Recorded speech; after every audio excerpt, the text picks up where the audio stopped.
freedom, family, world unity, all these things and more will be discussed on this podcast. real stories, real people, real debates.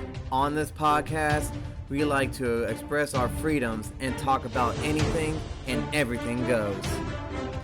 Like freedom, family is important to us, and anybody that is listening, watching, or coming on the show as a guest star are all considered part of the greatest family to ever bless the solar system, the human race. No matter who you are, where you come from, you will always have a voice here on this podcast. We like to flex our First Amendment, where all speeches and opinions are accepted for the right of freedom of speech.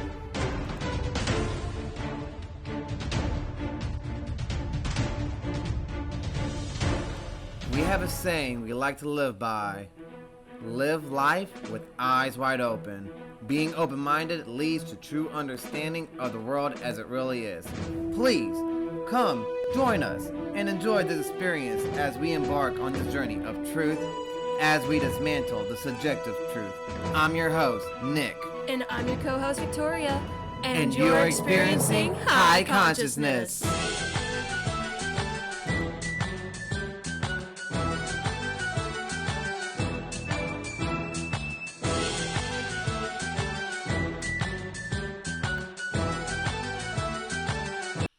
Disclaimer.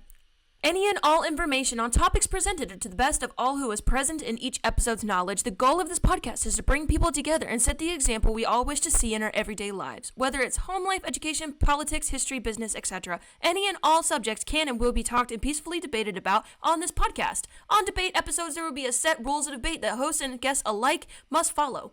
We ask that you, the audience, like we ask of our guests, in the comments to please try to keep the language as clean as possible. We are a podcast for entertainment as well as educational purposes. Here we are all equal no matter what race, age, or gender. Thank you, and enjoy the show. Hi, y'all. Welcome to another episode of High Consciousness. I'm your host, Nick. And I'm your co-host, Victoria, and we are High Consciousness. And today we have a very special guest. We have our special guest is Chris. What up, guys? from McMedia. Give us a round of applause. Glad to be here. Glad to do it. Thank you, guys. Appreciate that. Finally, we got MC Media to come on, guys. Let's go. Let's do it, man. I promised, as I promised, it wasn't going to be an empty promise to get these guys up on here. It took a little while. We had a little scheduling conflict the last couple of weeks, but we It did happens. man. It's called life. That's right. Yeah, we're all That's going right. through the motions. We're normal, everyday people that, go to work and, come home and try to do this as like a little side thing. So, schedule doesn't always match up, which is okay. Yeah, absolutely fun. But anyways, we're going to be talking about America and narrative history. 1.2. So, today we're going to go over the European and the Norwegian discoveries that happened across the world and here in America and what led them to America and all that other good stuff. So, getting right into it. European visions of America. Long before Columbus, America lived in the fantasies of European Seneca, the Roman philosopher, wrote in his Medea, "An age will come after many years when the ocean will loose the chain of things, and a huge land lie revealed, when Typhus will disclose new worlds, and Thule no longer be the ultimate." Okay, so Typhus and Thule, what's that? Is that Thule from the green emerald tablets we just talked about? No. No, that's Thoth. So, my bad. T-H-O-T-H. Similar. Very similar. Very No, similar. this is T-H-U-L-E. Okay. Thule. Sounds like a Thule, huh? Thule. So, let's go take a little dip into the Matrix, because I'm curious about that one. Yeah, I've Thule never and heard that name. Typhus. Yeah, near vibe. I've never heard of that before. What is that book called? America, A Narrative History. Oh, cool. We have the eBay link down in the description below on every episode. Nice. So, what is Typhus and Thule. Typhus and Thule? Okay. Not jail fever. Why? Okay, you spelled it wrong. It's T-I-P-H-Y. T-I-P-H-Y? Yes. Typhy? Yeah, Typhy. What is Typhy and Thule? Okay. Okay. Wikipedia, don't usually trust it, but why not? Best thing we got so far: ancient Greek and Roman literature. Okay, so Thule. Sea dragon. Thule is the most northerly location mentioned in ancient Greek and Roman literature and cartography. Modern interpretations have included Orkney, Shetland, northern Scotland, and the island of Saaremaa, or also in Estonia, the Norwegian island of Smola. Okay. Smoda. In classical and medieval literature, Ultima Thule, Latin for furthest or farthest Thule, acquired a metaphorical meaning of any distant place located beyond the borders of the known world. Okay. So, I guess that typhus and Thule are just something that means far, far away islands, or maybe they were like legendary islands that like nobody knew about, or that there was legends of. So we got Thule, now what's typhus? Or typhy?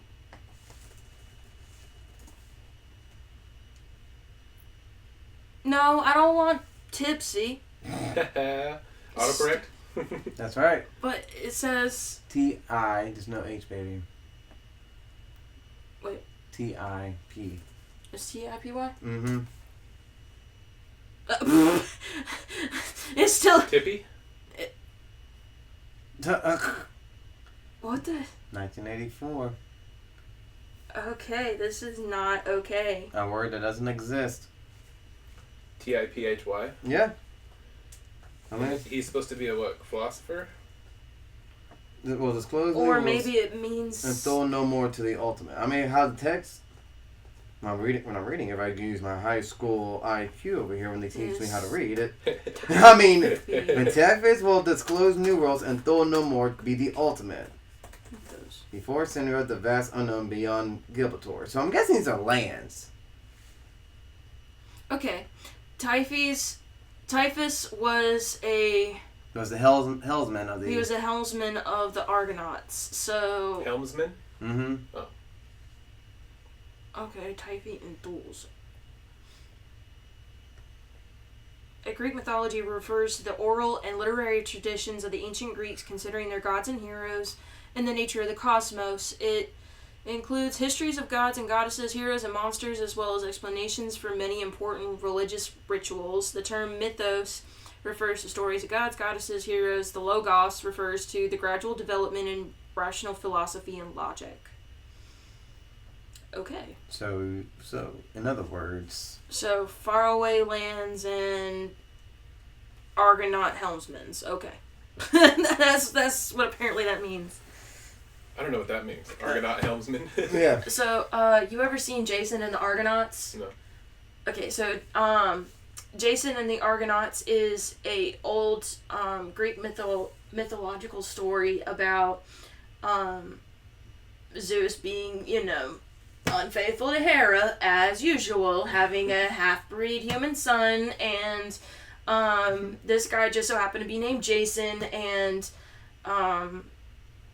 Zeus put him on like this quest, and there was some reason why Hera wanted to help him. I can't remember because I've only seen the movie once. And so throughout this whole journey, like, Jason goes through like all these different trials and perils, just like Hercules does, but kind of different at the same time. It's like Argonaut means sailor, a sailor or something of some sort. Like a mariner, kind of seaworthy person. Yeah, a seaworthy person. I am an Argonaut. Yeah. Seaworthy. I am seaworthy. I am not. I am scared to like go out. Like, I can go out in the middle of a lake in the deepest parts and I'll be alright. But getting anywhere near deep, like knee deep in the ocean, I'm good. Yeah. That's as far as I'm going. It's not, I'm afraid of the ocean and like the water itself. I'm scared of what's in it. Oh, there's a lot of things in it. Oh yeah. So, when Typhus will disclose new worlds and Thule no more be the ultimate. So, Typhus will disclose new worlds, meaning the helmsman will, guide the people to the new lands that will no longer be unknown. Thule just means unknown or It's far like colonization lands. almost, right? Yeah. Mm-hmm. Okay. Before Seneca, the vast unknown beyond Gibraltar had entered the mythology of ancient Greece. In the west, toward the sunset, which marked the end of the day and symbolically the end of life, was an earthly paradise, a land of plenty and felicity. There Homer put his Elysian fields and the blessed abode of the dead, and Hesiod, a poet of the 8th century BC, a contemporary of the Olmecs and the North American mound builders. Ooh. Mound builders. So that's where, even with our Native Americans and our Greeks came together at some point. They met each other. And the Greeks probably taught the Native Americans how to make mold mounds, and that's why you see when you down in America how there's different I guess like we have Serpent's Mound, we have the Olmec mounds and stuff like that. Like all kinds of like mounds all over North America that we didn't even know about. Some of the Serpent Mound, so he knows what we're talking about. Yeah, the Serpent Mound. Sorry, guys, I don't mean to hinder the podcast. No, this is exactly how we do this. Okay, like, cool. if you watch our other podcasts, videos, this is exactly how we do it. We ask questions too, like... what was the question again? What exactly mounds, like Serpent Mound. Look up Serpent Mound. So he has an idea of exactly what we're talking about, how these Native Americans made these mounds. Yeah. And it's in Ohio. Yeah, see? Oh, yeah. I know what you're talking about. So if you watch Ancient Apocalypse. Graham Hancock's Ancient Apocalypse, on Netflix, they get a really good view of this. Mm-hmm. And what's really interesting about this mound is it doesn't even have the whole thing, because there's a whole head up here. Yeah, those look clearly man-made, right? Mm-hmm. Yes, it was man-made. It was man-made by early Native Americans. Okay, so there's the head up there. Was it like water retention, water holding walls or something? So here's the tip of the snake head right here, where it's got the open mouth, and it's can got some see kind of it. circle in front of it, like as if the snake is devouring something. Mm-hmm. And so to the ancient Native Americans that used to live in this area, Serpent's Mound represented the serpent that came to eat the sun at the end of the day, which actually goes all the way back to Egyptian mythology with Ra. That's what I was gonna say. So that's where our Egyptians, our Egyptians and our Greeks and our Native Americans all blended right here in our land somewhere long time ago. Before the land bridge or after? After the land bridge. So here's a little another thing about little American history. Oh, I didn't finish. So where the head actually opens, there's these two mountains that are right in front of it. And so at the end of each day, when the sun hits between those two mountains, it looks like the serpent is eating the sun from the mountains. That's cool. It's kind of really cool. That is cool. So the reason why there's so little known about these structures or anything like that is because early American colonization, they destroyed 90% of all Native American structures and religious texts or whatever. As a genocide, a cleansing type thing, right? cleansing, because you got to realize you got Christianity coming in and trying to move in their life. And in Christianity, there's no room for paganism, right. And all the natives were pagans. Yeah. They were pagan heathens, supposedly. As the Spanish Inquisitors would say. Right. Yeah, heathens. Heathens. So, North American mound builders located the distant Hesperides which Father Zeus provided for a godlike race of hero men. Oh my god, the land of Hesperides, that's what Secret Destiny of America they used to call us over there in Greece. Mm-hmm. What do they call us? Land of the land of the Hesperides, or the land of the Seven Sisters. And even in Secret Destiny of America, it pretty much says this exact line where, located the distant Hesperides. When you read into it and you actually look at what they say, they're legitimately talking about this country's land. Not necessarily this country, but this land. Right. It's legitimately Western Hemisphere land. Yeah. Mm-hmm. Yeah, they knew about it after. They knew about it before Atlantis sank, and the whole the whole way that they even got to us over here was because Atlantis was right there in the middle of the Atlantic Ocean, right above your head. Like over here somewhere, right? Yeah. Yeah, the area. Let me actually take my little expo marker. So supposedly, according to even Edgar Cayce, Plutarch, Socrates, Plato, Atlantis used to be right here. Hence why it's called the Atlantic Ocean. Because Atlantis used to be right there. And folks, I'm sorry that y'all can't see it on the map, but it's precisely right beside North America, and it basically apparently started, its starting point, the bottom of it, is right here by the Bahamas, which is why, again, when you watch Graham Hancock's Ancient Apocalypse, it talks about Bimini Road and how it goes right off of here, and it looks like it's going towards somewhere, which ironically enough, it's going in the exact direction of where the base part of Atlantis would have been. So we're saying there's a road to Atlanta? Yes, Bimini Road. And we'll pull it up right there too. So you have eyes on it. Yeah. Yep. That's interesting. So back into the Matrix. Back into the Matrix. That's right. Plug us up.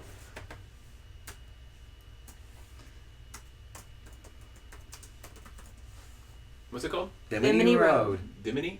Bimini. Bimini. Bim. Bobbity boo. That's right. Bimini. How you remember to spell it is Bimini. Bimini.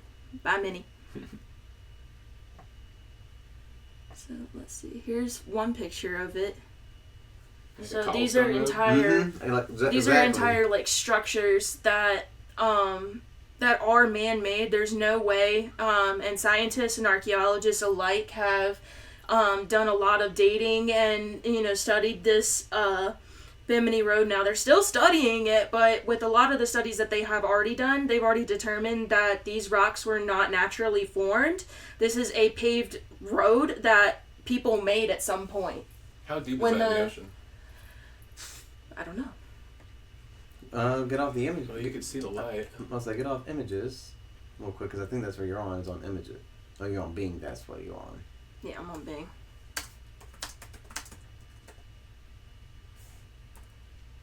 How deep is this Bimini Road? Put it all. 20 feet. Oh, okay. So that's when the oceans, before the flood, which supposedly the flood is the reason why we have raised levels in our ocean, which is why Bimini Road is 20 feet under. It used to be land. And it's 1,500 feet long. I'm just reading that little. 1,500 feet. That's interesting. Which is, just about roundabout the distance that it would have taken just to get to the bottom half of Atlantis. Huh. Now, a lot of people think that Atlantis could have been the rickshaw structure, which, let me bring that one up. The rickshaw structure, I did think would have been, maybe that spot, but I don't believe so anymore.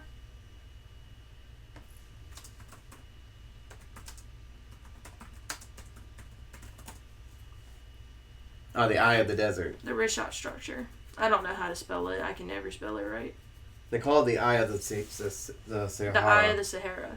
So that's what it looks like in a graphic form that, would have shown it as, it shows it as it is, but with the raised rings, which, ironically enough, it has just the same amount of rings and everything that Atlantis would have had, but apparently there might have been more than one place that looked like Atlantis, and this might have been one of them. Oh, I'm sure. If a lot of the ocean rose during the big flood, there's probably tons of cities and places that were wiped out off the earth. And what gives it away is that when you get out of this picture. I bet Atlantis was like the capital city of the ancient world. So this is what it looks like in real life. In real life, so it's like in real life. So they say that this is not water. This is all reflection from the salt. Yeah, the salt content that's around it. So that proves that there was water sitting there in the and salt water, nonetheless, right? Exactly. Mm-hmm. Okay. And they have found whale bones all over this area here and even within the outer rings. Where's that located? This is located just right on the side of Africa. Exactly. Of Africa? Here we go. Yep. Booyah. Boom. So it's like right there. Okay. Right on the edge. No, that's interesting. So that's a possible Atlantis site? A possible. A potential one, yeah. Basically, where we can probably conclude that's where it was like a meetup post was at to get to Atlantis, if we could, to connect that side of the world to that side, to the other side. Right. Africa. That's just a hypothesis. This is just what I'm thinking type deal. I don't think that's actual Atlantis right there. But with Edgar Casey, so Edgar Casey predicted that we would discover the existence of Atlantis and that it would be, put out there to the public. He was right. And he predicted how we would be able to figure out the El Nino and El Nina process, blood DNA testing, and quite a few other significant things. I think he predicted the rise of Hitler or something like that in World War II. He predicted the stock market crash in 1929. You talking about Edgar Casey? Casey, the world map. That sounds like the same one that predicted I thought he was just the a map world. Guy. That sounded like Nostradamus. It did. He was like a Nostradamus. Like, the three most revered psychics of our time has been Nostradamus, Baba Vanga, and Edgar Casey. Who's Baba Vanga? Baba Vanga is either from Slovakia or Siberia or Russia of some sort. But she came from that side of the Eastern Hemisphere. Yeah, she came from over there by Russia and stuff. And I do have this map printed out in my own copy, but my grandma has it right now because she took my entire folder. But right here. What is it even? That right there. So that there, basically shows what was going to happen when Yellowstone explodes. Oh shit. Well, no, this is what happens when all the polar ice caps melt. This is how apparently the world is going to be. And Thoth does say in the Emerald Tablets that Atlantis sank and it would rise from the waters again, which is why I believe that the rickshaw structure is not the Atlantis site, because every single scripture, even right down to the Greeks, let alone Thoth himself, they all say that Atlantis sank and is still under the water. So the rickshaw structure is above ground. It's not underwater. So that can't be it. And it wouldn't make much sense for land to come out of the water again, because if the ice caps are melting, there's just going to be more water, right? So land is rising. But if there's a pole shift or a tectonic shift, then that also could bring more land up. Yeah, tectonic land up and lands down, so it's going to do this number, shuffling. Yeah. Okay. Mm-hmm. Which is why half the United States is underwater and the other half is not, because that just so happens right here with the plate shifts and stuff. That's right where all that water is. Has the most unstable tectonic plates. Yeah, the San Andreas Fault being the most touchiest one. And so, if my theory is correct, and if Edgar Casey is correct, and if Thoth is correct, and the Greeks are correct, then Atlantis is this bit that's going to pop out the ocean when it rises again. Atlantis is right here. You might be. What if that is Yellowstone? What if Yellowstone does blow up and that's what happens? Because it looks like the crater is right. Mm-hmm. By where that's why I brought it up. Here. Did you guys see that thing the other day? What happened at Yellowstone the other day? No. What happened? No, we've been caught up with the Cheadle testimony. It took us 2 days to get through it, but that was very disappointing. One of the geysers erupted while guests were there, and it blew out the boardwalk, the path on the way to the thing. It's all over. You'll see the short. I have been seeing in the last few months that it's been the ground has been swelling, and they keep having to shut down certain parts of the park that people used to be able to go into, and now they're not able to because the ground is swelling. There's hot steam coming out of there. It's getting volatile. That is one of the signs that even Michiro Kaku tells us that Yellowstone, those are the signs that are going to happen when it begins to start to want to blow. And we are well overdue for it to blow. Right. And, should we get ready for the rapture? Maybe.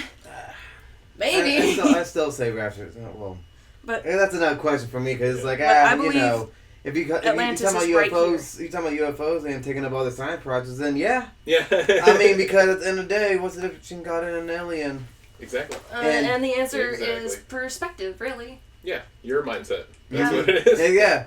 Because you told me Rapture of Life's okay. Every single 1980s, 1990s UFO movie I've ever seen, every satellite has blue lights that pick people up. So you ain't gonna tell me no different. Yeah, right. You can't tell me it's not aliens, bro. You can't tell me it's not aliens. And there's evidence in every historic, like you were talking about Egypt, Greek, fucking Aborigines, all. Even right in the Bible. Now for people that, might not like what I'm about to say, I'm just using an example from either the X-Files or the Unexplained or UFOs Declassified or something like that. It's one of the things on Netflix about UFOs, and there is this one dude who apparently was part of the military, and he may or may not have been a pastor for his church. I think he was. And he would... and they got like a video of him talking about his experience with UFOs, and he's teaching his kids after the fact of his UFO encounter.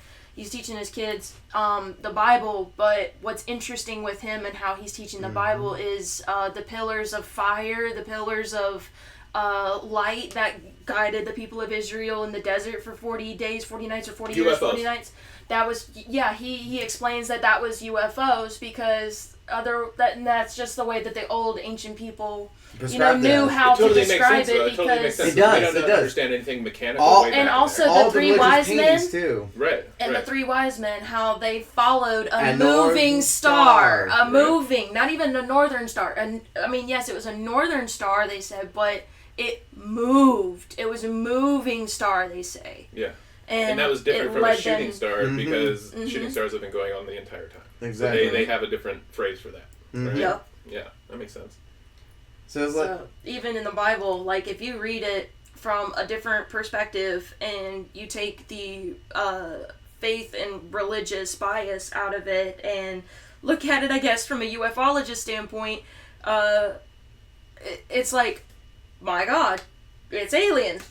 Well, it might not even be aliens, because you gotta realize the time of relativity. When we go out of our atmosphere, we don't have the perspective of time. So that these aliens are really just futuristic versions of ourselves. And that's another way of looking at it too. It's like maybe they're not really necessarily aliens. It's legitimately our future selves looking in on us. Because if you look at the Blue Book Project with those aliens, I don't know if you've seen those videos. Project Blue Book, the 1964 videos. So with Project Blue Book, it's an alien interview that apparently they have allowed to be released out on the internet. I may have seen that. And it looks like it's CGI, but it's too realistic and too fact-based to kind of count it off type. It looked kind of real. And honestly, Bob Lazar and many others, even Mr. Stephen Greer, they back that up. Bob Lazar backed it up too? Yep. They said, yep, that was a real gray that we had. That's actual real footage. Whether you believe me or not, that's real footage of an actual alien that, told us why they were here, and, apparently we destroy ourselves somewhere in the future, and even though it was That's fascinating. Because they want... It was 1962, and here's what he said about our future. So the CIA agent asked, why are you here? What happens in our future? And all the alien says is nuclear war. Everything from this period was destroyed, which caused us to come into being. We are an evolution from what y'all did a little over a century from now, which ironically enough is right now. And he said also what caused this nuclear war was religious and political dogma. Look at what we're going through right now. Holy crap. Or Russia. No, just look at the United States. Yeah. Look at how we're separated between Black Lives Matter and All Lives Matter, and we're stuck between, pro-Palestine and pro-Israel. We're stuck between Russia, Democrats Ukraine. and Republicans. Yeah. We're stuck between, cutting off kids, genitalias to, free abortion rights. Yeah. Like, we're divided in so many different dogmas, it's not even funny.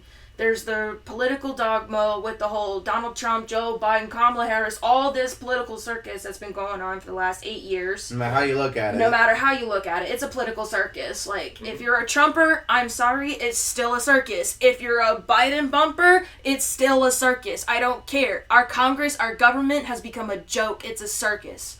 In my opinion. Doesn't matter on either side of the aisle. Mm-hmm. I agree with that. We are divided in a big political dogma. I mean, That's they just why- tried to shoot Donald That's Trump, why it for was a God's big sake. deal. That's why it was a big You know? deal for everyone to watch the Secret Service and I guess now the FBI committee hearing, because this is the kind of like the first time where you have both sides of the aisles not using the political. Well, there are some that will push the political agenda, but at the end of the day, they're all uniting as one as Americans to ask these questions, and that's where it's kind of like where I see hope in America, because we're all coming together on this one situation of how did this happen? Like, why besides the gun argument that a lot of the Democrat side is making, is taking our guns away and taking away the AR-15. Well, besides that point that they are making, the Democrats and Republicans are coming together more so than we have ever seen since 9/11. Yeah, I can This see is that. the first time since 9/11 that we have seen our Democrats and Republicans come together on something. If you were to And compare over and Donald Trump, contrast nonetheless. to the Secret Service testimony to the other testimonies that the committee has run, you can definitely see a big black and white where, ain't nobody's giving this girl any easy questions, no further on. Someone's going to take their 5 minutes to talk about their agenda, but they're still condemning this person and she's making them feel even lower than a person. Did you guys watch the whole thing? Yes, we I watched watched the I watched like 20 like we minutes, said, 10 it took minutes us of 2 days to watch the entire thing, but Yeah. there was a lot of information that they threw out there, and there was lots to be said, lots of different members And all she from could do was just all over refer the to, country. just give the NPC answers. I can't get this information. I have to refer you to the FBI. Like I said, I can't. Yeah. Mhm. I saw a lot of And that. But- she's like, I'm gonna defer you to the FBI. I don't have a timeline right now. Can't disclose But she was this. breaking. And what's ironic is that, after the Donald Trump shooting, it was like all over my socials on either side, whether it was my personal socials or high consciousness socials. It was everywhere about how, there was this timeline. It's like, how do internet sleuths have more information and have been presenting more information since the day it happened than what Kimberly Cheadle gave us in that but first, 5-hour you're testimony. in charge. I got more information from Bob down in fucking at the rally than I got from you. It got You're to the point, fucking leader. Right, it got down to the point where she says, I have a timeline, but I had no specifications to the timeline. So you ain't got nothing. Exactly. You ain't got shit. Exactly. And then what surprised me even more is that after she made that, statement about how, I have a timeline, but I don't have specifics of everything that happened, and then you go like 4 or 5 chairmans later, and then they have the entire timeline and read it out to her. Yeah. Like, here's the timeline that supposedly you have that has no specifics. How do I have all these specifics and you don't? Yeah. Like, what? Did they go through it with her? Yeah. Right here's They your read it timeline. out. They read Did everything. this happen? Yeah. Did this happen? Yeah. Did it happen then? Okay, so you do have a timeline.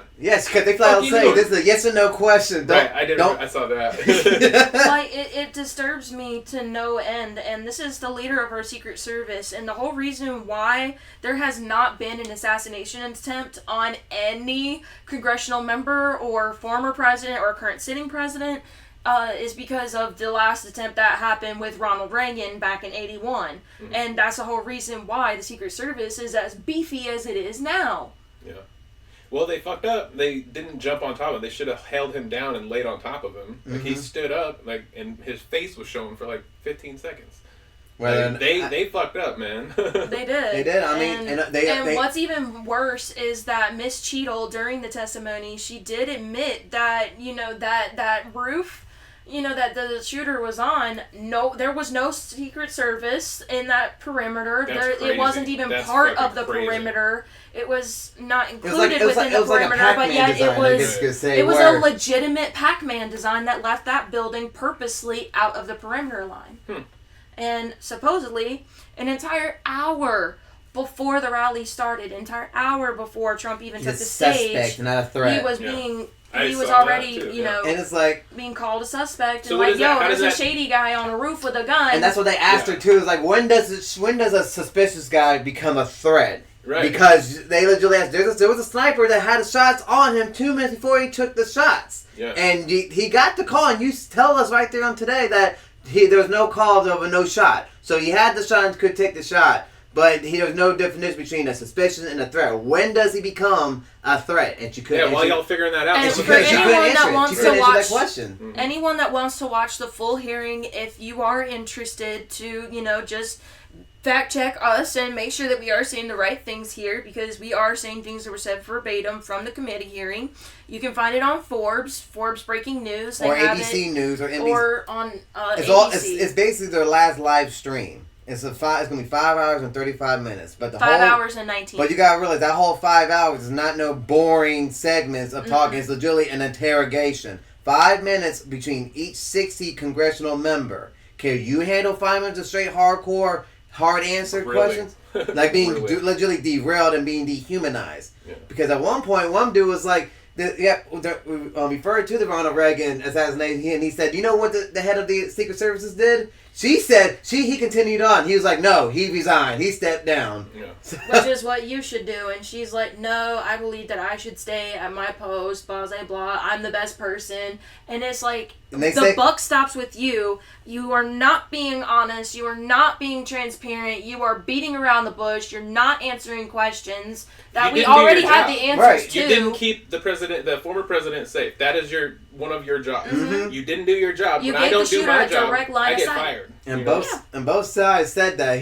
They were like, you legitimately let a former president, a running candidate, get assassinated. Arguably the most important person in the country. Mm-hmm. That is your one job. The world's biggest icon right now. Yeah. Donald Trump. Right.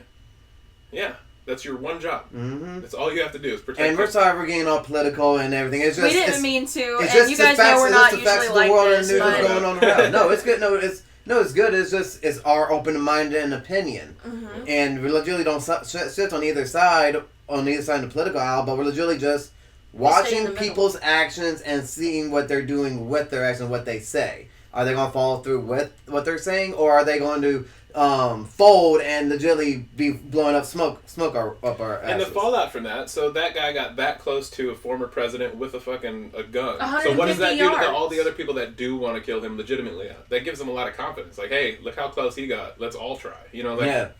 That's crazy to me. And that was actually brought up by one of the committee members in the hearing. They said, "Are you aware that there is an Iranian threat to Trump's life? Are you aware of that?" And she's like, "Yes, I'm completely aware." Oof, you better say yes. Do you have a firm security detail that will protect him against these threats? Because there was obvious failure with a 20-year-old. So who's to say that the detail that you gave him is going to be good enough to hold off the Iranian one? Right. And she's just like, every one of our officers are trained to do their jobs as well as they are. And it irritated me, and it made me feel very uncomfortable. I have no faith in our Secret Service. I have no faith in our FBI, because there's been so many failures. They're beating around the bush. They're trying to hide information. And I agree with our committee members on both sides, like both Democrats and Republicans were saying, Miss Cheadle, you're saying you're going to give your full report in 60 days. We are 100 days away from an election. We are 9 days into this investigation. This is unacceptable. We have nothing. This is unacceptable. And the next question that always gives me is that one of the congressmen asked, would it make your job harder or easier if the Secret Service had AR-15s at their disposal? She refused to answer that question. She wouldn't answer the question. She wouldn't answer that question.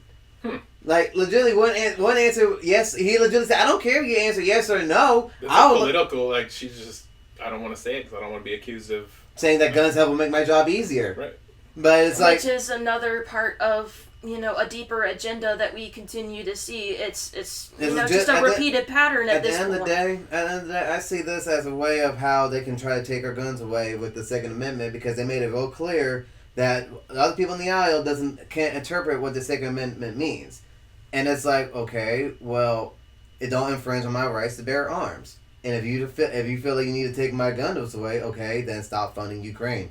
Right. Why are we giving civilians the right to bear arms? Their civilians' rights to bear arms Right. And weapons of war. If you're going to take away our weapons of war against tyranny. Yeah, we're going to give strangers in another country weapons. See, and you see the contradictory is legitimately right then and there. You can't really make an argument with that. No. If you want one thing to happen, then stop doing the other thing. Those two things don't square, right? Exactly. Yeah. Like in our first Constitution video, we had a little argument about original Constitution, like because in the book Constitution says not the originalist and the non-originalist points, the peacetime point. Oh yes, peacetime. Like I don't care what the rule is.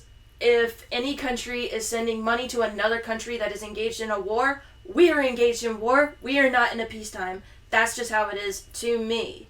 But because Congress has not declared war on anybody in our United States, we are technically in a peacetime. But yet we keep shelling out all these. Yeah. We're giving out money to Israel and Ukraine, billions and billions and billions. We invest in war. But that's the loophole, the grayness into that. That's that's where because the president has executive power, he can call into military operations. So the whole Vietnam War, the Korean War, all that. We're in peacetime. Those were operations, not war.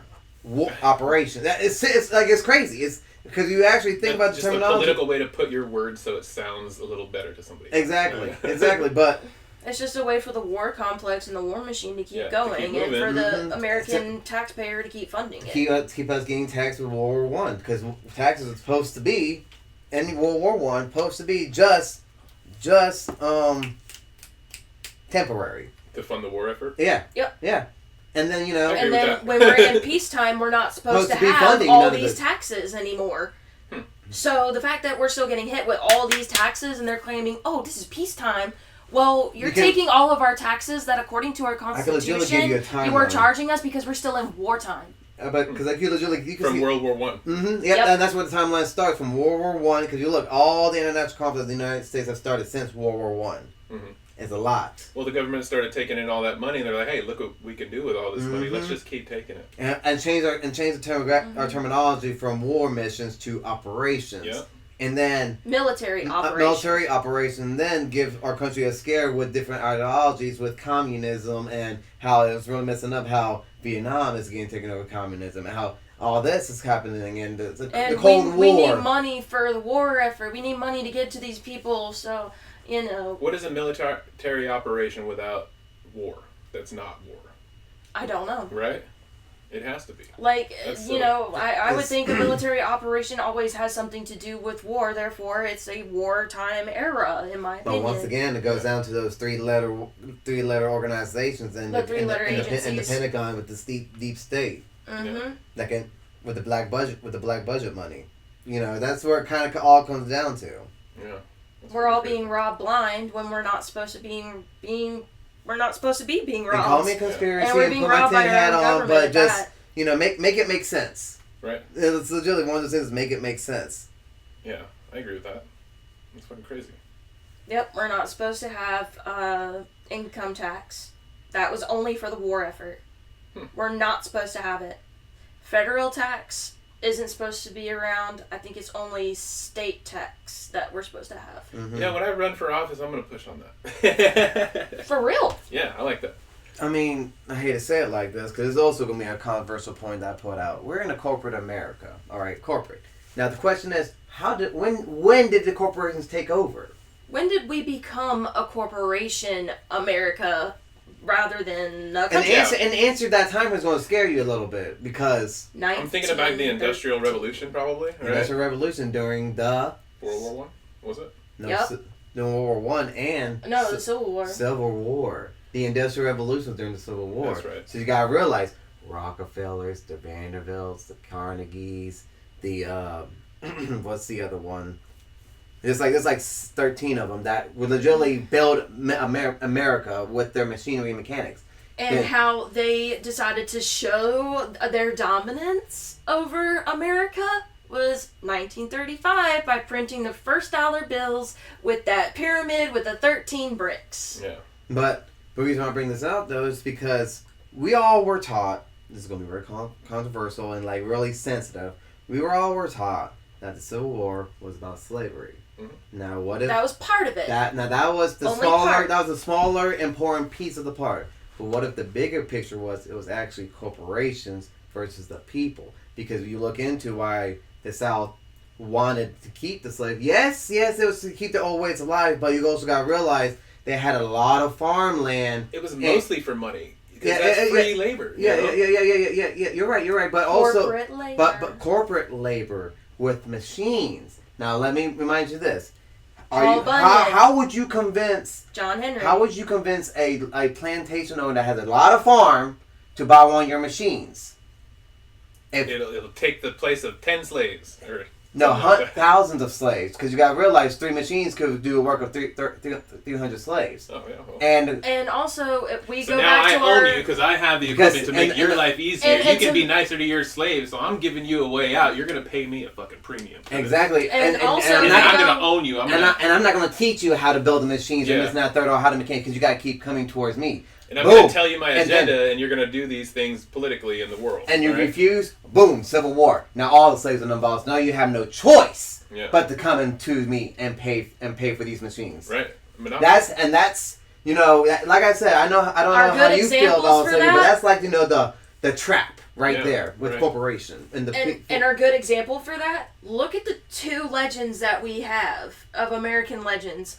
Paul Bunyan with the steam chainsaw, and John Henry with the steam drill, with the steam engine. I don't remember John Henry. John Henry was the slave that was on the railroads. Was he black? Yes. Okay, that's what. Paul Bunyan was black? No, Paul Bunyan was the Oregon man. Okay. Was the Oregon lumberjack? Yes. The lumberjack. Yes. With the blue ox. Blue ox. But that's the whole telling tale right there, where it's like, oh my God, maybe the Civil War. We won and got the moral right of it, but we kind of screwed ourselves over and sold our soul to a corporation. Yeah. Yep. Because at this point now, all those farmers have to go to big tech and corporations to get these machines now in order to keep up the profits they were coming in with. Right, so do all the politicians, and that's how they get ahead. They need tech, they need all the big companies to provide for them, and in exchange, they're doing favors for these guys. So that's how that's why a lot of our corporations change their logos every Pride Month. Yeah, right. But that's just I guess the unsettling part on how to get people to see that kind of point into the story, the bigger picture of it. Right. It's in a sense, it's a very deep, complex, tangled hole. But we're slowly starting to sift through it, and we're being able to sift through it by, re-educating ourselves about our American history, about our laws, about our Constitution, about how and where we came from. And, oof. If I had to restart America, I would do it to where it was 1911, but endorse the 14th, is it the 13th, is the 14th, is it the 14th or 15th Amendment with the Civil Rights? 14th Amendment? Okay. So and the 19th Amendment with women's rights. 1919 with the 19th Amendment. Take those 2 back to 1911? Yeah. Put all those in place. That way everyone has equal grounds, equal thing, and and hell, even then throwing Native Americans in there so they didn't get screwed over neither. Yeah. So therefore everybody's happy and equal, and it's legitimately as diverse as we want it to be, because then everybody doesn't feel like they got shafted. Right. Because at the end of the day, someone feels they got shafted. That's why we have all this pent-up rage against each other. Yeah, that's true. All this religious and political dogma, just like the alien from the 1962 or 4 Project Blue Book video says. Because somebody could take that sword, could told you, and twist it into an emotional standpoint, and which is what they do within our Congress every single day. Yeah. Right. Whether it's the Republicans or the Democrats, both of them have their own boohoo stories. Because they could literally say that you're overshadowing the millions of slaves that were wrongfully being enslaved, and it's no, I'm not saying that. I'm saying that you're not looking at the guy that's in the with the fucking cap and the suitcase that's making these moves. Right. Mm-hmm. You're looking at the wrong guy. Essentially. It's like that Spider-Man meme where everybody's pointing at each other. Look this way, no look this way, no look this way, no look this way. It was him! No, it was him! No, it was him! No, it was him!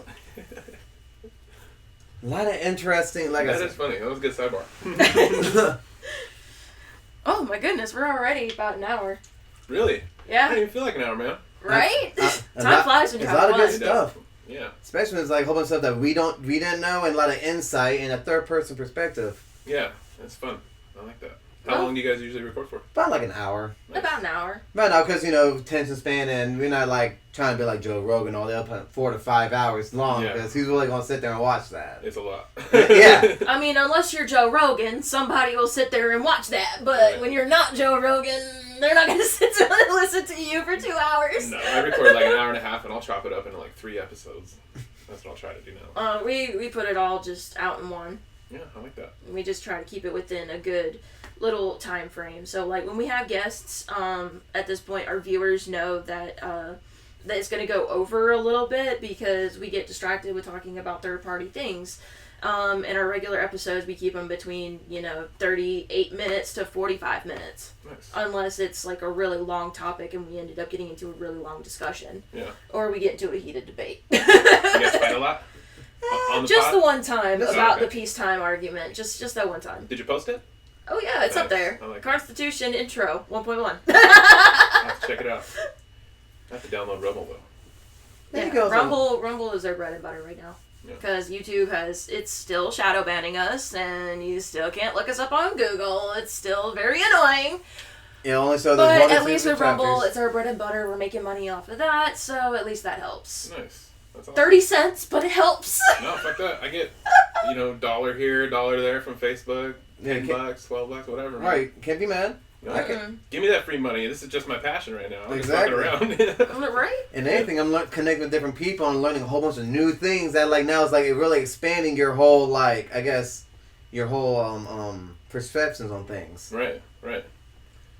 Well, that's cool. Once you start digging into a lot of stuff and you just take all of your bias out of it, it really just makes it easier to have conversations. It makes it easier to understand. It starts to help you connect the dots a lot easier when you're not biased about something, whether you're right, left, religious, not religious, whatever it is. At the end of the you day, just got to take your bias and just connect the dots, and then you'll understand. Right. Honest, open conversation helps everyone. Mm-hmm. Helps understanding so much. Because at the end of the day, we're all one big happy family, and the family is the human race. Right. We're all brothers. We're all sisters. It's all the same. Just like we say in our intro, the best family to ever bless the solar system, the human race. Right. Yeah. I like that. I got to get you guys on my podcast. Oh, we will definitely. We would love to. We'll travel out to you. That's fine. Yeah, I got my studio. That'd be cool. I gotta get another chair. I only got 2, but I'll get another one. Hey, if we need to bring a chair, we'll bring a chair. It's okay. My space is a lot smaller, but it's okay. We'll fit. Oh goodness. So, do we want to go back to the reading, or do we want to keep discussing other things? It really depends on how we're going to title. What does our guest want to do? Because the guests are in control on guest episodes. Are they? Yeah, guests are always in control. I am enjoying the conversation. Whatever you guys want to do, I'm willing to participate. This is fun to me. I like podcasting with anyone. I just like having conversations, man. Mm-hmm. It's fun. It is. Because you see, hear everybody's open thoughts, and you can see how everybody kind of minds work and what kind of moral compass they're all on. And you learn, no matter what, whenever I have a conversation with anybody, I learn something. As long as I approach it with an open mind. Mm-hmm. In this part of my life, in my 40s, now that I'm starting to develop that openness, I can actually listen to somebody else. Because I used to not be like that. I don't know if I even told you guys this, I was a hardcore alcoholic from 13 to 38. So I've only been sober for 3 years. Well, I fucked my shit up for a long time. Congratulations, by the way. That's a really hard journey, and I'm going through mine just like you, and I totally understand the struggle. Well, congratulations. I'm proud of you, brother. You too. That's awesome. Hell yeah. Getting out of that is fucking a miracle. Yes, I believe it. Yeah, because, boyo, I did have a drink at the restaurant last night, and, it just hit me a certain way, and I was like, oh, now I remember why I started drinking, because it was just like that... because we've been so stressed with, events and things that have gone on recently, so it was just like, I just wanted a little something to take the edge off, and then I was like, okay, we're not doing this anymore. Right. We're not, nope. Nope. Nice. This is the whole reason why I started drinking in the first place. Nope, we're going to stay away from that. Yeah. Make a lot of bad choices on alcohol. Yeah, you do. Too many. But you know what they say, though? No regrets. No regrets. No regrets. No regrets. I love that. The Twix commercial where it says Milky no Way. regrets, or is it the Milky Way? It's the Milky Way. It's the Milky Way commercial. Mm-hmm. The no regrets. No And regrets. then from the What was that movie? We're the Millers. We're the Millers. Yeah. Scotty P, you know what I'm saying? No regrets, know what I mean? Not even one letter, huh? Not one What letter? Not a single letter. All right. Well, I think he's great, honey. Right. Great choice of men. Yeah, you shouldn't wear a condom. My favorite part of the whole movie, and it's like just, it's horrible that it's my favorite part of the whole movie, but apparently I'm not alone, but it's when the spider bites the tooth balls. Oh, yeah. Like, you can see how big they got. He's like, is it bad? Is it bad? No, it's bad. And then it's like, you see, it's the size of a softball. Yeah. Like, like, oh my no. god. It's bad. We gotta go. We gotta... Walk it off. Yeah. Oh, walk it off. Yeah, that movie's hilarious. Yes. It's one of my favorites. Back when comedy movie was so funny. Yeah, man. It's weird, right? It's weird when you do them now movies are not that... I haven't seen a funny one recently. Exactly. Yeah, but I don't watch a whole lot of movies anymore. Well, a lot of comedy nowadays, all raunchy comedy now, it seems like. It doesn't really... It's very perversive or pervasive in a lot of ways, and it's just like, it's grimy humor, and some of it is just like a whole lot of woke humor, or they just poke at one side of the political field or the other side of the political field, and it's like, political jokes are funny, but it's only funny when it's equally disputed. Yeah, it's funny when it's equal, but when you just hash it on one side or the other, it's like, okay, I'm done. It gets boring. Mm-hmm. Yeah. Yeah. Even if they're on your side, you still want to see it go the other way. Exactly. Like, just even it out, bro. Mm-hmm. Why are you picking on them? Right. Yeah. Yeah. I like that. We like equal representation. Absolutely. I mean, we're Americans. We don't like equal representation. Fucking A. We were bred into that. Right. Hammered into our That's heads. the patriot way. Yeah. Everyone has an equal say. That's the American way, man. Right? Even if everybody gets that boot up their butt. It's the American way. Hey, Uncle Sam, put your name. Stick a boot in your ass. It's the American way. I love that song. Rest in peace, Toby Keith. Oh, did he die? Yes. Yeah, he passed away. Sorry, bud. What happened? I think he OD'd. No, I think it was a heart attack. Look it up. Before we disclose any details about how he died, let's go ahead and look it up first.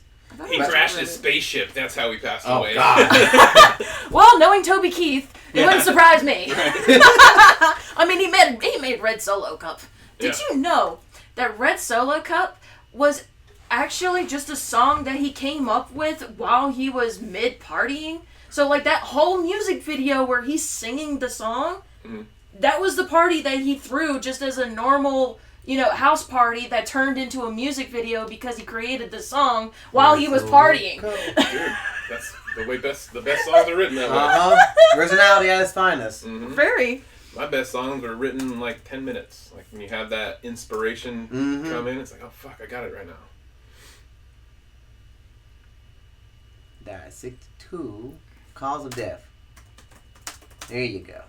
Mm-hmm. Don't say chewing tobacco, that's weird. Stomach cancer. Stomach cancer. Oh, Toby? Old stomach cancer. Stomach cancer got him. Maybe it was the I like this bar and grill in Vegas. Wasn't that him? I love this bar. Wasn't that Toby Keith? Yep. Okay. Yeah, he owns a restaurant in Vegas. Maybe that killed him. Just kidding, internet. Just kidding. I did not mean that. You darn trolls. Fuckers. I mean, I don't even know how... how does stomach cancer come about? Like, what is it caused by? Maybe chewing tobacco. If he was swallowing the spit and not spitting it out. Yeah. Because I did see that. I said maybe that was a little hint right there. That sounds like a culprit. Okay. Gastroesophageal reflux disease, family history, smoking, obesity. Oh, okay. Yeah, it might have been the chewing tobacco. Because apparently smoking can cause stomach cancer, and if smoking can, then it must have been the... Chew tobacco? Mm-hmm. Chew tobacco spit. with a touch of a little bit of whiskey and a touch of cigarette. Some whiskey. Mm-hmm. Whiskey dip cigarette. Mm-hmm. Used to be my favorite. I could never do the dip cigarette thing. I could never do it. So, are you so intrigued more into the book? Because let's see what else we can spitball on. Right? Yeah. Let's go ahead and get at least one page over.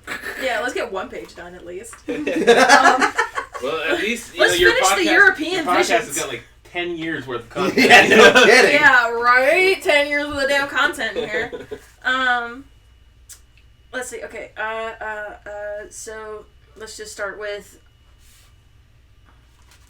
There Homer put his Elysian fields in the blessed abode of the dead, and Hesiod, a poet of the 8th century BC, a contemporary of the Olmecs and North American mound builders, located the distant Hesperides which Father Zeus provided for a godlike race of hero men, who lived untouched by toil or sorrow. Whether called Isles of the Blessed, Avalon, or some other name, perhaps some thought it was the Garden of Eden. Ooh, they thought America was the Garden of Eden? Ooh! We gotta realize how... So, let's think here. From the Western Hemisphere to the Eastern Hemisphere, the Western Hemisphere has different creatures, different tropical life, different plant life.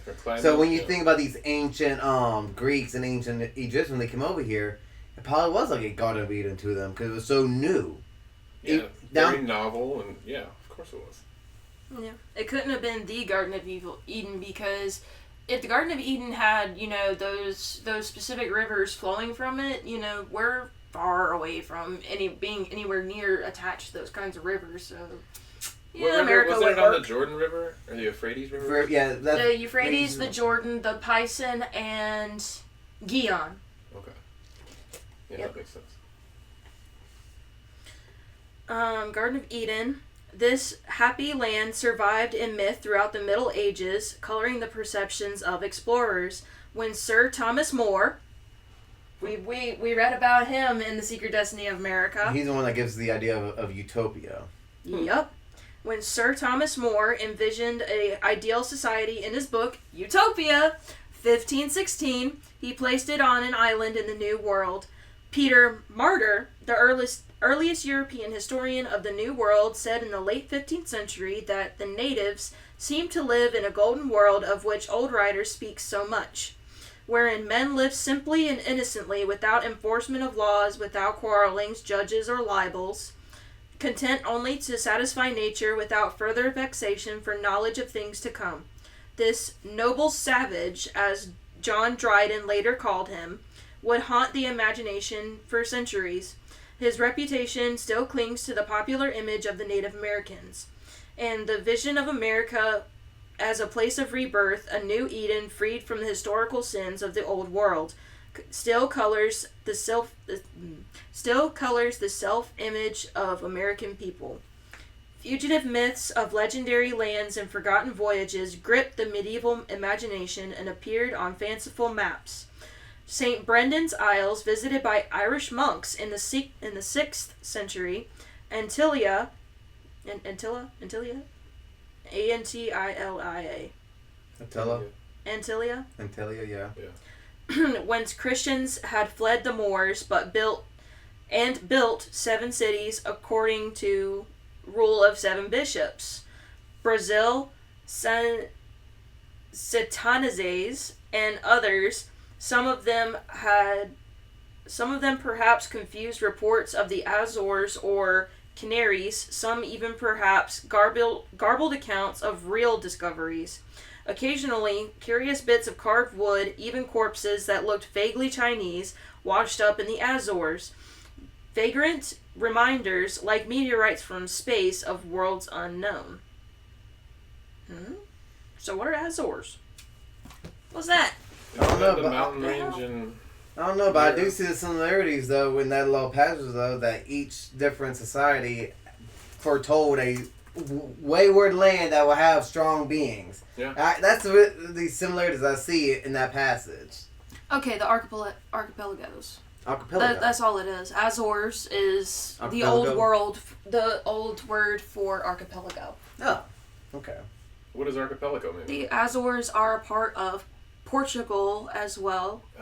They are located 850 miles west of what the Portuguese call the mainland. Millions from around the globe travel to the Azores every year to discover the beautiful landscapes and unique cultural heritage. The archipelago is composed of 9 volcanic islands in the Micronesia region. Yeah, Micronesia region of the North Atlantic Ocean. So that's our Ring of Fire. Northwest of Morocco. What the fuck is Morocco? Isn't that France? Southwest of. Okay, so no. Morocco, I so believe, this is is somewhere right here. by. Okay, this is Newfoundland right here. Where's New? Of the North Atlantic. Yeah, Newfoundland's west right of here. Lipson, So it's like right here. southeast of Newfoundland. So yeah. So this is Newfoundland right here. So it'd be somewhere like over Oh, okay. southeast, but north of Morocco and somewhere off of Portugal. So right about here. It's like small little islands. Oh, there they are. Yep. Just little teeny tiny dots. Yeah. Like literally tiny little dots. Yeah. Teeny little bitty dot. But I see the slimmer. So, I guess in a sense, could you say that we were planned? Like America was kind of planned. I mean, that's exactly what the Secret Destiny of America says, and apparently, from what this according book's to saying, this history book, that's also what it says. I'm not only saying that because of similarities from different cultures and different time periods. They'll legitimately say almost the exact same thing. How in the Western Hemisphere, there's going to be a highly sophisticated, strong, brave men from this land. Like, it was purposefully set aside for a great philosophical empire Like that was supposed to rise. Yeah. The Norse, the Chinese, the Japanese, the Hindus, the Indians, and the Egyptians, they all sailed over here. They came, they saw, And they left. and they left. They did. They didn't colonize. They decided that they weren't going to. They weren't colonizers, though. That wasn't their thing. Yeah, they were. They The were. Norse were, the Egyptians? Greeks were, the Egyptians were. Yes, For sure. I didn't know the Egyptians. yes. were. Every single kind of people or tribe that's Or around has make always a been some kind of civilization colonies. of that sort that did a whole bunch of frontiering, did cultivate and colonize. I wonder why they didn't colonize America, those other groups, and only the British. Or Maybe we only have a record of.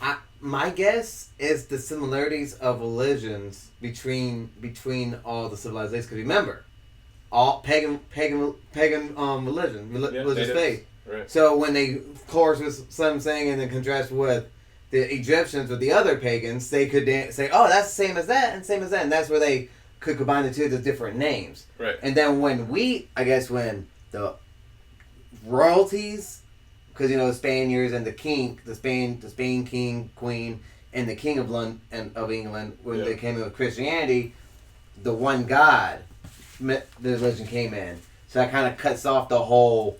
I guess the fluency or like tranquility between the two. Also, the one God or the one spirit thing that also matches with our Native Americans that were here when George Washington and the rest of them were here and colonizing and stuff. Apparently, the natives have something called the Great Spirit. Mm-hmm. Which is kind of like what we understand as God for ourselves as, Christians or Muslims or Jews, whatever you want to call it, that, believe in a one God system. Higher power, yeah. Yes. Yeah, who's that higher power system. And I'm pretty sure that's where we could respect the Native Americans on that sort, but I'm pretty sure once they get down to their actual faith and what's different and different spirits, that's where, we butt heads a little bit. Yeah, and that's where the whole genocide happened, because once again... You don't believe what I believe?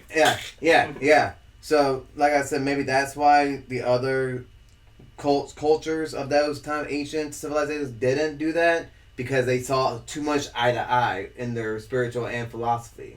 Yeah. Because in Spiritual America, in the last chapter, it talks about how there's 3 ways of learning. Spiritual, which were spiritual, mental, and physical. So the spiritual will be the religion. Right.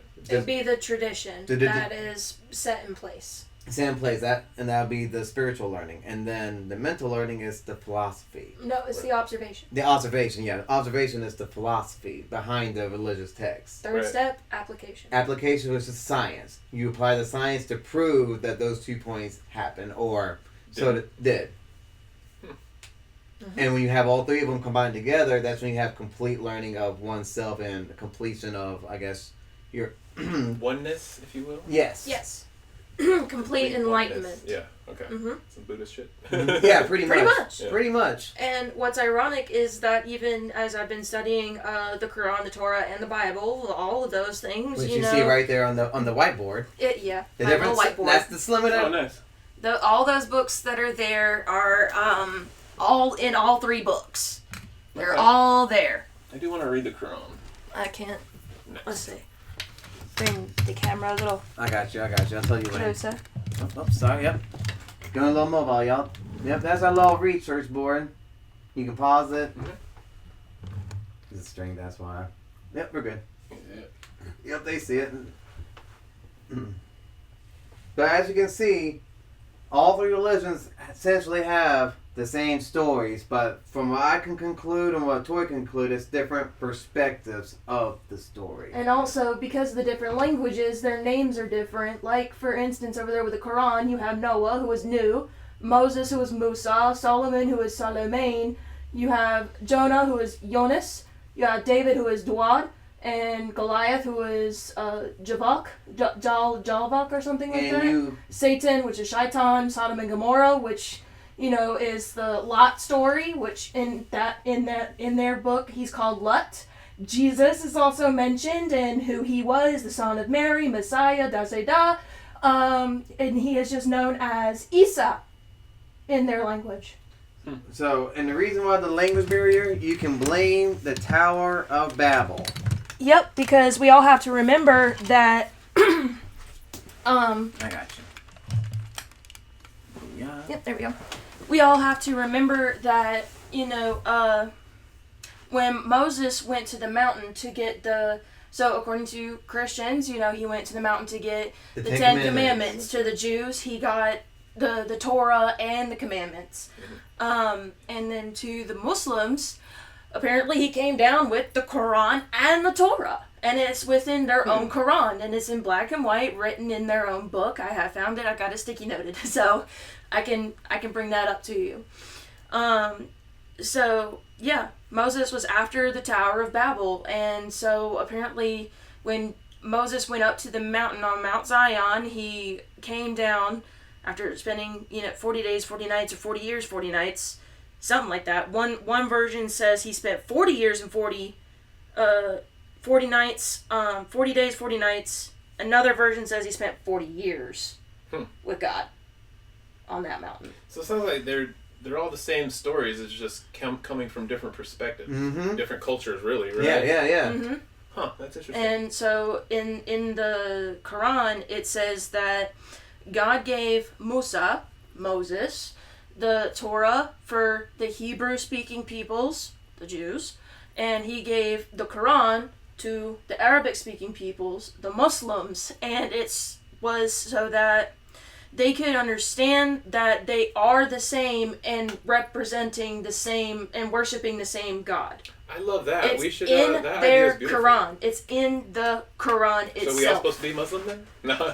No, well... It's all the same story though, right? It's all the same exact thing. We're all God's people. Right. Yeah, at the end of the day, we're all God's people. Moses went up there and he just got 3 different things for 3 different groups. I mean, if you really want to be technical, we're all children of sin because we're all incest babies. Right. Adam and Eve. Yeah. I mean, If brother we and all sister. came from I mean, come on. then taking the whole, we are all born in original sin. Well, the original sin was Adam and Eve, and Yeah. Whether it be biting from the apple or them screwing each other. I mean, Yeah, I don't like how that all panned out. yeah, exactly. yeah, It's I like, don't either.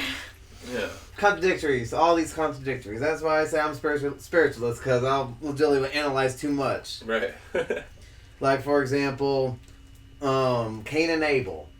Reason why Cain killed Abel was because God accepted Abel over Cain's sacrifice, which was what Cain did. He was a farmer, so he gathered up all the nuts, plants, food, like all the damn plants, and burnt it for God to accept. But the reason is because we go back to the original story, Adam and Eve.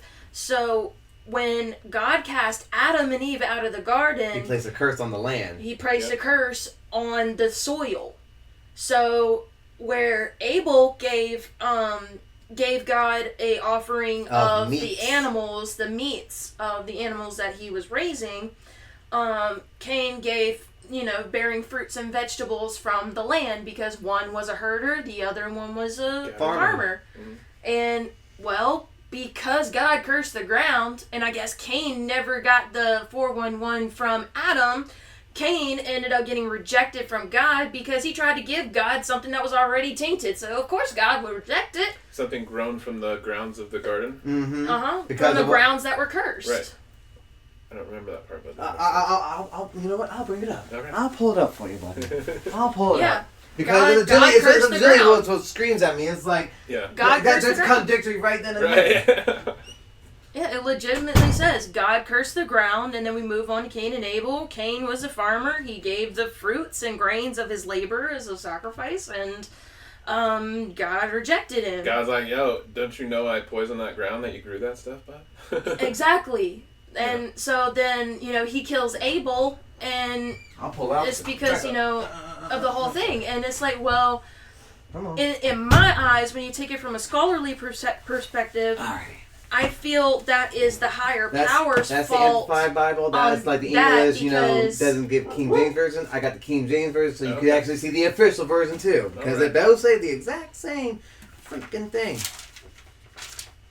When you take it from a scholarly perspective, at least in my opinion, if God had cursed the ground when he cast Adam and Eve out, and God apparently was talking to Adam, because in the Quran, the Cain and Abel story is a little bit different. So in the Quran, the Cain and Abel story is Cain and Abel both wanted the same wife. They wanted the same woman. And so 17. God, when Adam went to God asking what should we do to decide who would get the woman, God said to Adam, have your boys offer a sacrifice. And so the boys offered a sacrifice. God accepted Abel, so Abel got the wife, which is why Cain, later on down the road, after he kills Abel, it says that he took Abel's wife. Mm-hmm. That's why. Okay, that makes sense.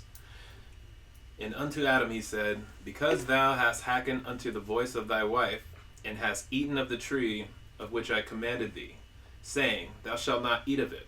Cursed is the ground for thy sake, and sorrow shalt thou eat of it all the days of thy life. And here it is. And fast forward, Cain. Here you go, modern word. The ground is cursed, is now under a curse because of you. So I legitimately says it black and white right then and there. The curse is ground beneath of you because of you. So God rejected a sacrifice from Cain because Cain didn't know that God had cursed the ground. And sorrow until you shall eat the fruit of it. Saying that we will eat the fruit, but God's not touching it. So, who messed up here? Adam or was it humanity or was it God yet again? But because also going back to Adam and Eve, this is a very big question that I always have for anybody of the Christian faith, and even on the Catholicism side of it too. It's like, okay, why would God have all these trees and plant the tree of life and the tree of good and evil beside each other, say you can eat from one, but you can't eat from the other? And this wasn't even, yes, it was the tree of knowledge, but this was a specific tree of knowledge. This was the tree of knowledge of good and evil. Right. It's in the book. Yep. So, and then, the serpent says, verbatim, I quote, and this is where they say that surely you will not die, for God knew that if you ate of this fruit, then you would know yourselves as God, knowing good and evil. Which is something that God didn't want us to do. So it's like, why don't you want us to know the difference between good and evil? Because I believe that if Eve and Adam had, an inclination of good versus evil, rather than just blind obedience, then she would have probably, been more obedient, because with having the knowledge of good and evil, you know that there's consequences to your actions when you choose something evil, and choosing to be deceived is choosing to side with evil. So had she already known, she would have never taken the apple from the snake in the first place. Well, God gave us free will, right? Mm-hmm. But if the tree but then punished us for having free will. Right. That's a little contradictory to me. And then you curse the ground, and then when the son of the people that you cursed offers you something from the cursed ground, and the kid doesn't know the ground is cursed because either you or Daddy Adam didn't relay the information. There was a miscommunication. So again, this is where God causes the murder. This is Secret Service all over again. Like, who messed up? Where's the miscommunication? It was an admin failure. But here's the biggest thing that I recently discovered while reading John. So you flip back to Genesis, and it says that the snake said that ye shall know yourselves as gods. He is the only person that says that in the entire book until we make it to Jesus with the book of John. Look it up so I can pull it, so I can put it in so I can look it up on the book so we can read it on, so we have eyes on physical copy. There we go. You know what I'm saying? Because once again, it's internet internet trolls and the old saying, can't believe what you always read on the internet. Yeah.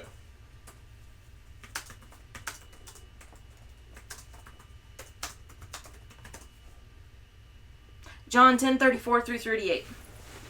What was it? 34 to 30? Oh, wow. It's right there. Yeah, you're right there. Next page. You're right here. No. That's 9. One more page. 10? Oh, 10. So, this is what blew me away because the only character in the entire Bible from Genesis to John, when Jesus says this, is the serpent in the garden. And I'm going to pull that up too. That's right. And I'm going to go ahead and pull it up too. Pull that up too. I mean, because tell me that makes sense. Let the earth sprout seed. No. That's creation of man. Creation of man. The fall of man right here. So, let's read what the serpent said. So the serpent says, but the serpent said to the woman, you certainly will not die, for God knows that the day you eat from it, your eyes will be opened. That is, you will have greater awareness and you will be like God, knowing the difference between good and evil. And this is coming out of the Amplified Bible, which is legitimately modernizes the language in the King James Bible. And now she's going to read the King James version of Saint Book of John. This is what Jesus said. So this is what Jesus is saying to the Jews. So I'm just going to take it to 31, where it says, Then the Jews took up stones again to stone him. Jesus then answered them, Many goods have I showed you from my Father. From which of those works do you stone me for? The Jews answered him, saying, For a good work we stone you not, but for blasphemy, and because that thou, being man, make yourself God. Jesus then answered them, Is it not written in your law, I said, ye are gods? And the only person that says it is the serpent in the garden. The only other person that says it is the serpent in the garden. Or Jesus as a serpent. But it doesn't make sense. But then the serpent is supposed to be Satan, right? He's supposed to be the devil in the garden disguised as a snake. So then are you saying that Jesus is the devil? Contradictory. Contradictory. Because when you actually put the Christians love going back and forth in the Bible a lot, or preachers do, and it's because, this book, and this phrase, they connect together, and this is what this means, and this is just the more definition of what this means in this book.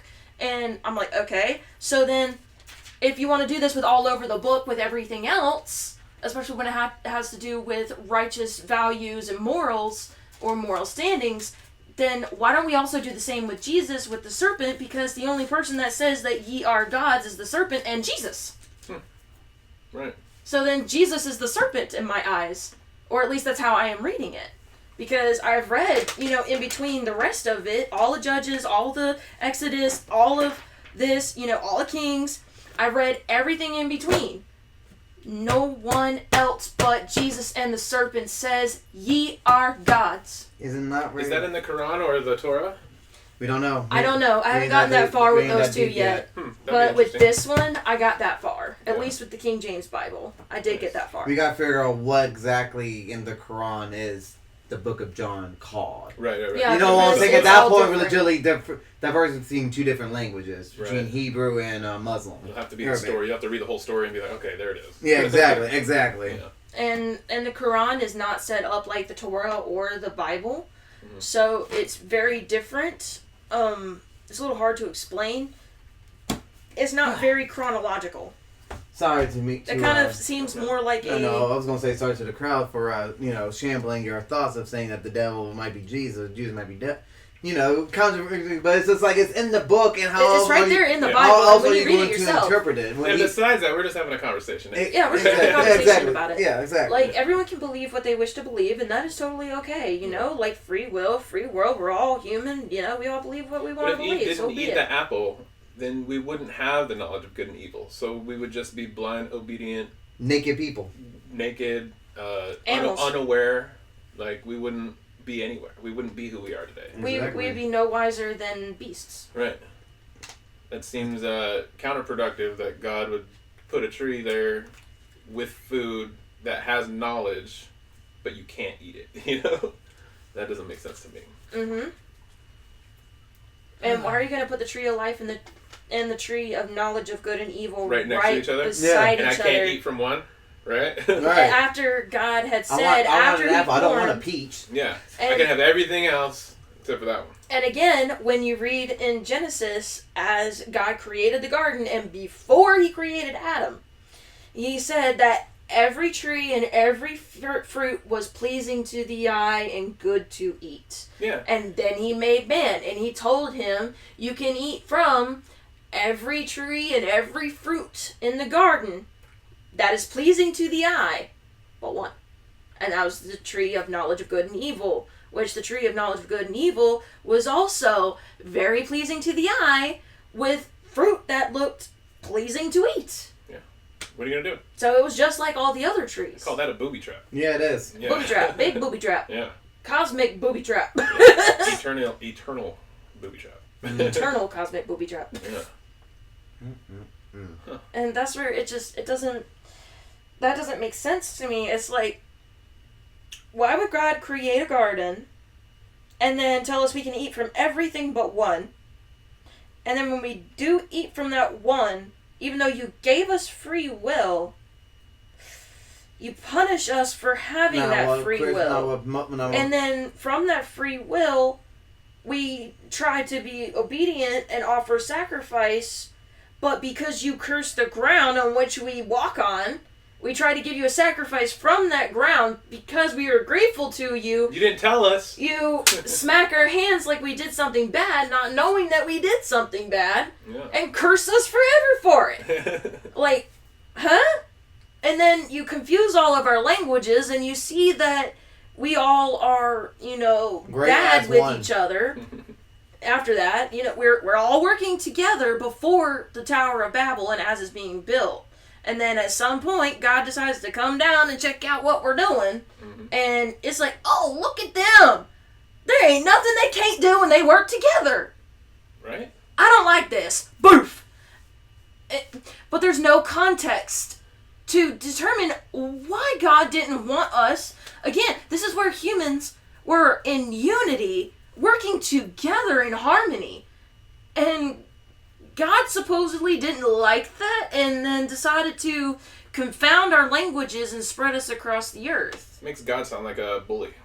It does make God sound like a bully. And preachers argue with me that the reason why God did that is because He gave those people the command, and it does say in the Bible that He did give us, the 12 tribes of Israel the command to, spread each other far across the earth. Mm-hmm. Now, for what reason, don't know. But the people chose their free will and said, no, we're not going to do that. We want to stay together as one big tribe, make a big city-state. And God didn't want that, so He confuses our languages and then spreads us across the earth, and then we all go to war with each other over who God is, right. Who's religiously right. The contradictory is strong with this one. And then God gives us, the Torah, which eventually gets translated into the Bible, and you have the Quran, which is never translated into anything else. Mm-hmm. As far as I know, it's not translated into anything else. But apparently, the Torah is the whole basis for the entire Christian Bible. Mm-hmm. So there's that. And again, it's like, okay, so you tried to fix your mistake by giving us these two books in the two languages that you spread us in. But then we end up fighting over greed and who's right, who's right and who's wrong. Then you send your son down here to tell us who's the righteous ones, and then comes out that both of them are corrupted, and only there's a certain few in there. So that's where the Christians came from. Right. Because if you actually to track it, it's like Christians came from the teachings of Jesus. That from the 12 disciples. Yeah. Right. So that's where Christianity came from. Yeah. And Catholicism That's came from the Romans that decided to follow the path of Jesus. And that's why Judaism and Christianity are legitimately married to each other. Like, it's a strict marriage to each other. Yep.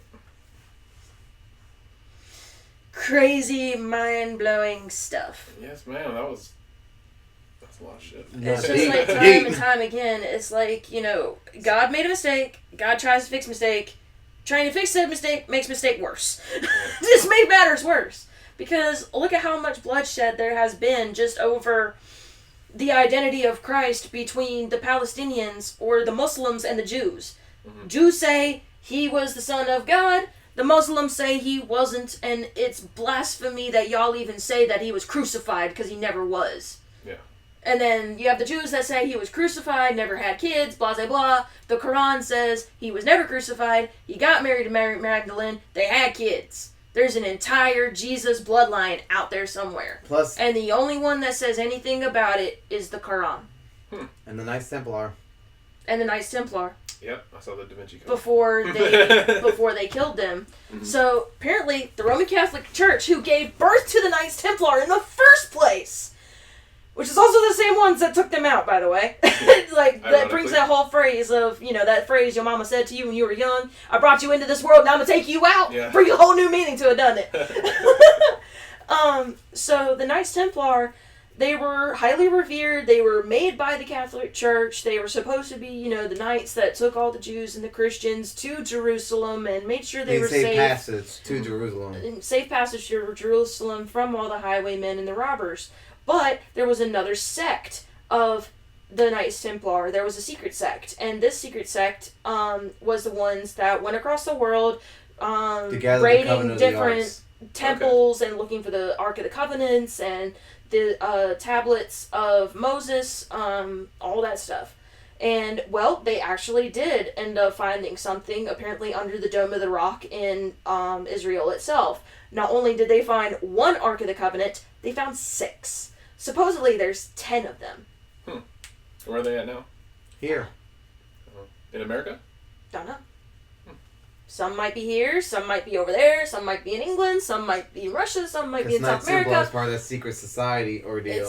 It's a secret society thing where we know that it exists now, but nobody knows where it is because the secret societies have it hidden. But one of the covenants have bones, like a family heirloom bones of Mary, John, and Jesus. And apparently the children she had with both of them.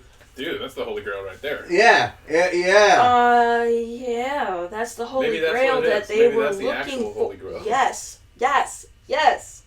And you can realize why the church would want to destroy that and not have that out in the public because they found the 10 Commandments and those emerald tablets too.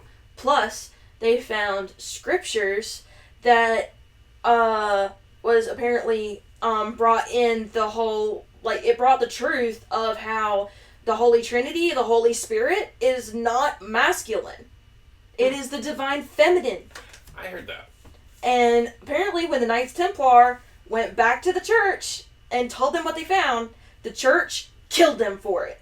Because they were like, we found the divine feminine, that we found the lost, parts of our religion, and they wanted to bring it together and bring the truth to the world. No. But the patriarchy of the Roman Catholic Church, the male patriarchy, said, you're dead.